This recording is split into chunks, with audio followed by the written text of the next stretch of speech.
Good morning. I'm Mark McLaughlin, and today I'll be reading to you from my story collection, Horrors and Abominations, co-written by Michael Sheehan Jr. and available on Amazon.com. The story collection concerns the Cthulhu Mythos of writer H.P. Lovecraft, and the story I'll be reading to you today is The Gateway to Carcosa. And the story begins with a quote from the Robert W. Chambers story, The Repairer of Reputations. And the quote is as follows. This is the thing that troubles me, for I cannot forget Carcosa, where black stars hang in the heavens, where the shadows of men's thoughts lengthen in the afternoon, where the twin suns sink into the lake of Holly, and my mind will forever bear the memory of the pallid mask. And here's the story. As Ethan drove his midnight blue Cadillac into the parking lot of the Aylesbury Public Library, he noticed something odd about the ivy-draped brick building. The frames of the doors and windows were all painted gold metallic. He thought that seemed like an overly flashy touch for a humble small-town library in Massachusetts. But then he pondered, why did a library have to be considered humble? Maybe there was something marvelous inside, perhaps even regal. Certainly that was what he hoped. He had no problem finding a parking space near the front door. Only one other car was in the lot. He entered the library and wondered if they'd forgotten to turn on some of the lights. The interior of the building was unusually dim. The windows were located high on the walls, and the slant of the sunlight coming in didn't seem to reach the floor. He soon saw the driver of the other car. Clearly it had to be the librarian at the front desk. She was a slender, pale woman with dark, sleepy eyes. Her long black hair hung down from her scalp like a wet curtain. For one unnerving moment, she seemed to resemble a drowning victim, risen from the depths. She looked up with a polite smile, and the illusion passed. He walked up to the desk. Good morning. My name is Roger Clarence. I understand you have a rare book here entitled The King in Yellow. I called about it. Would it be possible for me to look at it today? The clerk's smile drooped into an expressive frown. Look at it? Her voice was surprisingly low and raspy. Do you not intend to read it? Well, of course I intend to read it, he said. That goes without saying. Not necessarily, she said. If you only wanted to give it a cursory examination, I could grant such a request immediately. But if you wish to sit down and read it, I would first need to acquire the permission of the executive director. Then I would need to set up a private room in which you can read it, free of distractions. What distractions? Roger wondered. The place is empty except for the two of us. Oh, sorry, he said. I misunderstood. Yes, I intend to read it. If you need to call your director, go ahead. The executive director, she said, is in the building, but he's very busy. I'll tell him you wish to read the book. I'll see what can be done for you. In the meantime, you're free to look around, of course. Well, thank you, I will, he said. Roger began to wander through the dim rows of books. It soon became apparent that the facility's collection was mediocre at best. His favorite library, located on the campus of Arkham's Miskatonic University, had a larger and more extensive selection, but the one thing it did not have was a copy of The King in Yellow, which he needed to see. He only knew a few facts about the book. The text was the script of a 2-act play set in the mythical city of Carcosa, near a mist-shrouded lake of Holly. The title character was a supernatural entity, apparently both a demon and royalty, who interacts with two women of the city, Camilla and Casilda. And Roger's elderly father, Graham, had spent his final years in a private mental institution because he had read the book all the way through. For several months before he died, Graham pleaded with Roger to help him find the key to the gateway to Carcosa. The old man had read the book at the library in his hometown of Aylesbury, and by reading the book, he knew that there was a gateway to this ancient, beautiful city. If I could show people the gateway, Graham had said, they would know I'm not insane. Help me find the key, Roger. Once I have it, the gateway will present itself to me. Yes, then I can show it to others. They will know there's nothing wrong with me. People say reading The King in Yellow can drive a person insane. I say it can reveal the path to a wonderful reality beyond the world we know. Be my clever boy, Roger. Find the key. If only he hadn't laughed when his father had told him those things.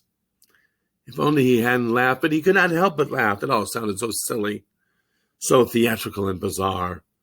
The look on Graham's face was the definitive image of despair when he heard that laughter. The next day, the old man killed himself by cutting his own throat with a broken bottle. Roger realized too late that he had destroyed his father's life by not believing him. But what if Graham had been right? Clearly, Roger needed to know the truth about the King in Yellow. The only way he could do it would be to find the book and try to figure it all out. As he wandered through the library, he passed the entrance of a hallway which seemed darker than most. As he looked down the hall, he noticed a metallic gleam. The gleam then shifted and took the form, or perhaps silhouette, of a tall robed man wearing an elaborate crown or perhaps headdress. The silhouette seemed to be cut from a sheet of burnished gold. Then it shifted again and within a second disappeared from sight. He walked down the hall, hoping to catch sight of the gold silhouette again. He noticed a door with a window of frosted glass at the far end. The glass glowed pale gold. Was the room beyond it lit by a yellow bulb? Well, that didn't make any sense. The builders had probably installed gold or yellow glass in the door's window, perhaps for the same odd reason they'd compelled them to paint the outside window and door frames gold metallic.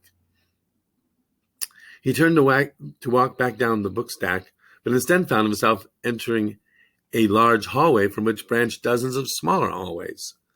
Well, this isn't right, he thought. This building isn't big enough. This doesn't make sense. He crossed the major hall to enter a smaller one and again found himself staring at the gleaming silhouette of burnished gold.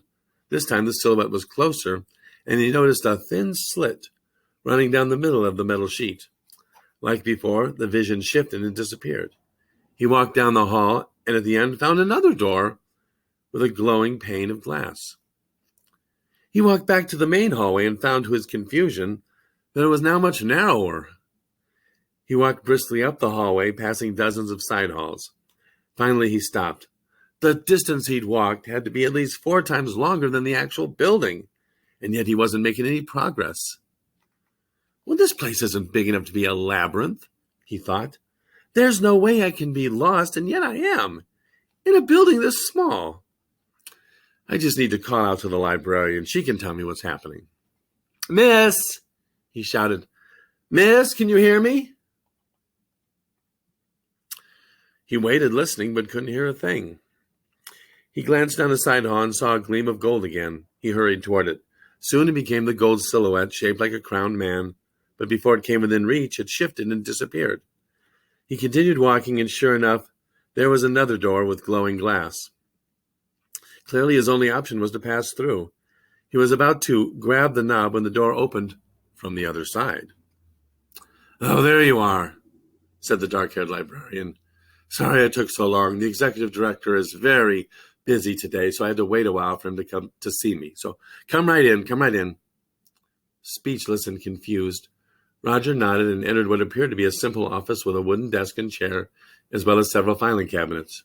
He took just a moment to examine the glass in the door, and it was indeed tinted a light shade of amber. Is there something wrong with that glass? The librarian said with a frown. Roger shrugged. No, not at all. He noticed she held a sheaf of papers. Oh, now what do you have there? Well, the book, of course. She set the sheaf on the desk, or rather, photocopies of the pages.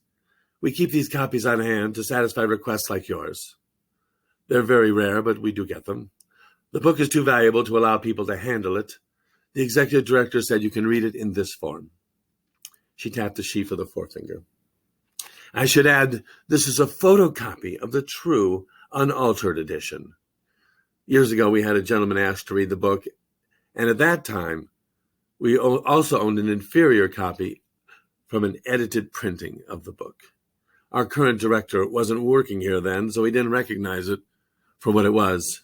The imperfect edition left out some vital knowledge, and sadly it left the reader in question confused, addled, I suppose is the word. Well, let's just say the results weren't optimal. With a sad smile, she walked out of the room, closing the door behind her. Roger sat down and began to read. The hours passed as he pored over page after page of The King in Yellow.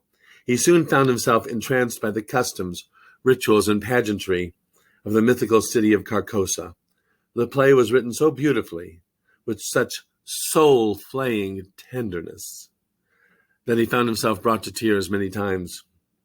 As he neared the end of Act 1, he began to wonder if, in fact, Carcosa was the real, sharp-edged world, and his own dull reality was the myth. He learned about the pallid mask and the cries it made in the tower that ascends forever. He read on into Act 2, even as the walls of the room began to fade away. He did not question the fact that the room's door was still standing. Its pane of amber glass shone like a warm, inviting dawn. Heavy mists from the Lake of Holly encircled him. Overhead, 3 moons drifted into view in an impossible sky flecked with black stars. The gold silhouette appeared before him, and having read about the king and the pallid mask, he knew that this was the gateway to Carcosa. His father had only read that edited version, that faulty version, and so he did not know what he was asking when he asked Roger to find the key for him. Roger could never have handed him the key to the gateway because, in fact, the key was death. Roger walked to the amber glass and shattered it with his fist. Taking up a shard, he ran the sharp edge across his throat. Hot blood spurted from his neck, but he didn't feel any pain. The slit down the middle of the gateway opened up, and the 2 halves swung open. Instead, he saw his father standing in a glorious garden. A robe of white silk was draped around his narrow shoulders. Behind him, flowering vines crept up a gold metallic trellis. By his side stood a fine-boned, silver-haired woman, holding an exquisite blood-red orchid. A peacock of gleaming midnight blue strutted toward her. She extended the flower and laughed as the bird pecked the flower to shreds. Tears of happiness streaming down his face, Roger hurried through the gateway. The old man looked his way and smiled. "Look, Casilda," cried the old man. "My son, my Roger has found the key." What a clever boy.